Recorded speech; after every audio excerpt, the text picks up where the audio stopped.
Hello, welcome back to the archives. I'm still Gabe, and I'm still very good at making bad choices. Like, I don't know, this one, probably. Today we're talking about the first book I wrote and the first entry into the Age of the Black Empire series, Lightbreaker. First, I need to clear up some confusion. Lightbreaker is the first book I wrote, but not the first part of the series. That's Rise of the Black King.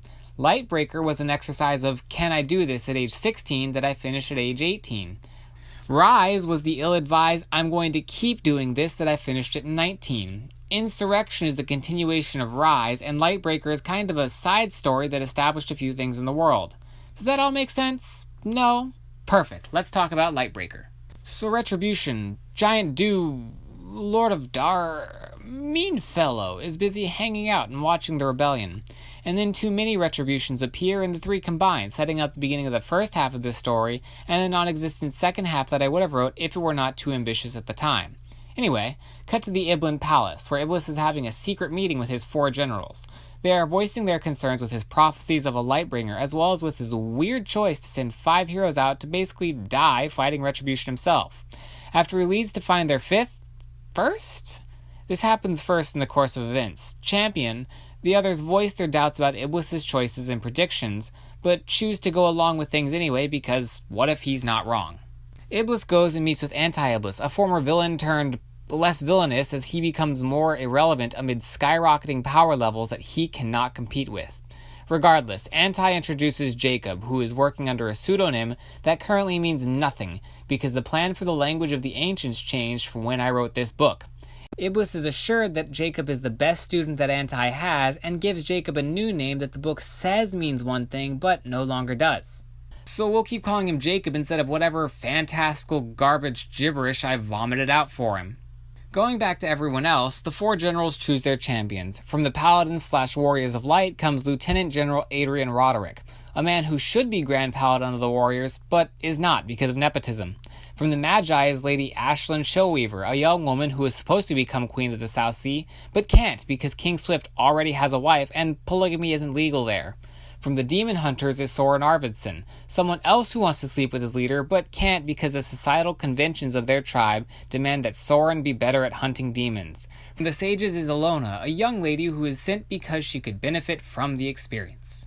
5 champions all gather in the secret meeting room where they are outfitted with super awesome weapons and armor crafted by Iblis himself, as well as some well wishes from their leaders. Afterwards, they are sent off into the city with no goal in mind other than stop Retribution. After some shoehorned interpersonal conflict, the 5 encounter a small group of Retribution's soul demons, as well as one of his necromancers who is controlling them. They find the necromancer's stash of bodies and help heal the people who have been recently killed. Ilona is the first to prove her value by doing most of the heavy lifting here and resurrecting the fallen.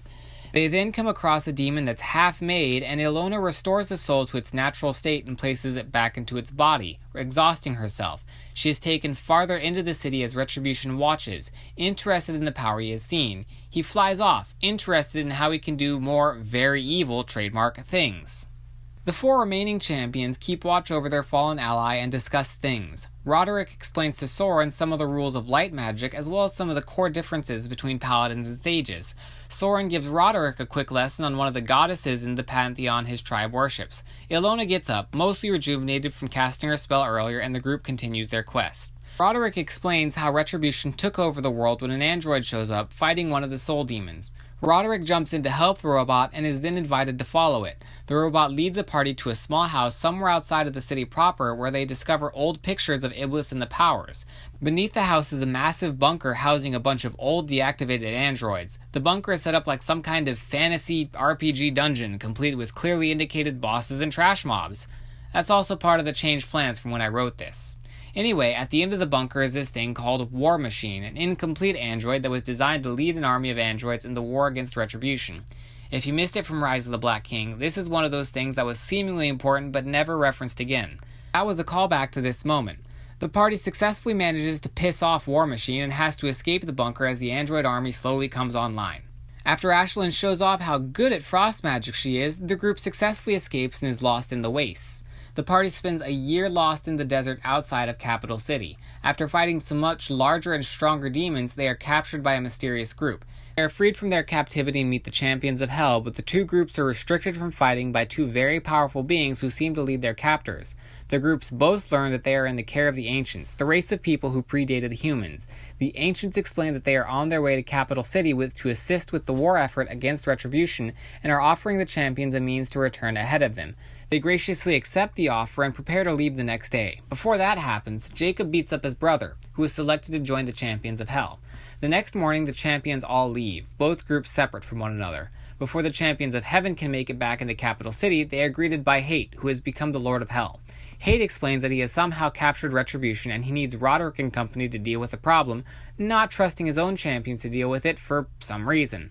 The champions of heaven decide to listen to their other most hated enemy and seek out Retribution in the realm of hell, eventually finding the Black King. Retribution awakens before they can finish him off, and the group fights with him. After some initial restraint, Retribution decides the only way to get what he wants is to kill the group. Realizing they can't win if Retribution isn't holding himself back, the champions retreat and try to escape hell. Roderick, Captain America, throws his shield at Retribution to buy them time to make it out, although apparently that's what Retribution wanted all along as he stops chasing them. This shield is returned to Roderick as he falls out of the portal to hell. The group collects themselves as they watch the battle going on outside of the portal, with Retribution's forces trying in vain to rescue their king from the clutches of hell. Roderick begins hearing voices as Retribution's necromancers sacrifice hundreds to make a dragon. The group waits and watches the battle while Ashlyn explains some more rules behind magic. Eventually a chance to leave presents itself, and they take it. They make their way back into the city proper and are greeted by the champions of hell. The 10 soldiers fight evenly against one another until Roderick brings down the Death Angel, who may or may not be leading the other group. Roderick is prepared to accept their surrender, but the voice in his head urges him to kill the Death Angel. He is about to oblige the voice when the dealer steps in and helps the champions of hell get away. The dealer brings everyone up to speed, explaining that he intends on using them to fight something called a daemon, which I now realize is a dumb name and will be changed as part of the new plan. Regardless, the dealer tells Iblis that he found the champions and will be using them to further his own plans. Iblis reluctantly agrees to the dealer's plans and repairs the champion's equipment. He also informs the dealer that he knows of Roderick's corruption, but tells him that Roderick cannot know and must resist it on his own. The dealer brings their equipment back to the champions and brings them back to civilization in disguise. Separated into their own rooms, the voice in Roderick's head continues to try and influence him. Meanwhile, Retribution is trying to figure out how to corrupt light magic. It's not working out for him. With the help of the champions, whatever is left of the Prime manages to kill the first daemon. While fighting the daemon, Roderick receives advice from the voice in his head, which is what allows him to land the killing blow and start questioning how trustworthy the voice is. So Roderick, spurred on by a victory high and the voice, pushes his group and the champions to get to the next daemon's nest quickly. The others, confused by his sudden shift in demeanor, talk about how weird he's being. Roderick comes in at the wrong time and the voice tells him they're conspiring to kill him, and he believes it. He starts fighting with his allies, but is unable to overcome their combined strength and is knocked unconscious. Ilona reveals that there is corruption rooted deep inside of Roderick and does her best to suppress it, but says there is no way for her to remove it. After that, there's a chapter that clearly spoils the end of the book. The chapter is called Parallels. Anyway, Roderick wakes up and the others tell him about the corruption. Thinking the voice will go away now, he tries to rest. The voice is not gone and lets him know that it will not be that easy to get rid of it. The others bring their concerns about their compatriot to the dealer, who tells them that he and Iblis already know, but there's nothing that can be done. A few days pass before the Prime engage with the second daemon. As they move to kill it, an order is given to destroy any and all eggs seen on the way to the nest and in the nest itself. The daemon appears and the Prime struggles to deal any damage to it. Knowing the voice was right before, Roderick asks for assistance. After making a painfully obvious reference, the voice helps Roderick discover a way to actually injure it. Roderick tries rallying what few soldiers he has to kill the demon, but makes a bad call and gets them killed. The dealer crafts a new plan and gets everyone in position to finally kill the enemy. Hesitant to try again, the voice forces Roderick to act, and manages to help the Prime succeed. A network of tunnels is discovered underneath the city carved out by the daemon, but nobody is sure of what other purpose they serve. Everyone is told to wait while the dealer tries to make a battle plan with Iblis. In the meantime, Jacob gets all pissy because a music store he used to work at is now destroyed, and I don't know why he expected otherwise. After a few days, the dealer returns and the Prime and the champions move out to kill the third daemon. This one is immune to magic, which most of the soldiers in the Prime used to fight, so it doesn't go well for them again. But this time, instead of assistance from the voice, the Prime is saved by the arrival of the Ancients, who dispose of it easily. It is then discovered that Retribution only needs another week to complete Roderick's corruption. Additionally, the ultimate demon he has been crafting in another plane of existence is also ready, and he intends on hijacking the power in Capital City's central tower to summon it. After ignoring a warning from Iblis, the Prime is overtaken by the Children of Shadow after defeating the fourth and final daemon. While trying to rally the troops and keep them alive, Roderick is attacked by the Death Angel champion. The two fight until Roderick slashes the Death Angel in the chest, scarring it. Roderick is ordered by the Voice to kill the Death Angel, but resists the temptation. The Voice punishes him for resisting, and Roderick retreats with the rest of the Prime. Next is Jacob ceasing to be a butt, and I make a very bad choice to try and include music into the chapter. Finally, the end of the book approaches as the central tower is opened and the forces of heaven and hell storm in to try and secure whatever power is inside. Unfortunately for them, Retribution is faster and uses the power to summon his ultimate demon and create the Abyss, the entrance of which appears as a giant pit in the center of Capital City.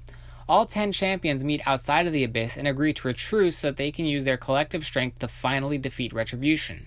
They venture inside and approach the first gate to Retribution's stronghold within the realm, where Retribution invites them inside and has them escorted to him. After they meet him, Retribution berates the heroes one by one, calling them out for their various sins. The Death Angel, frustrated by Retribution's taunting, makes the first move to attack Retribution. A command to Roderick from the Voice stops that.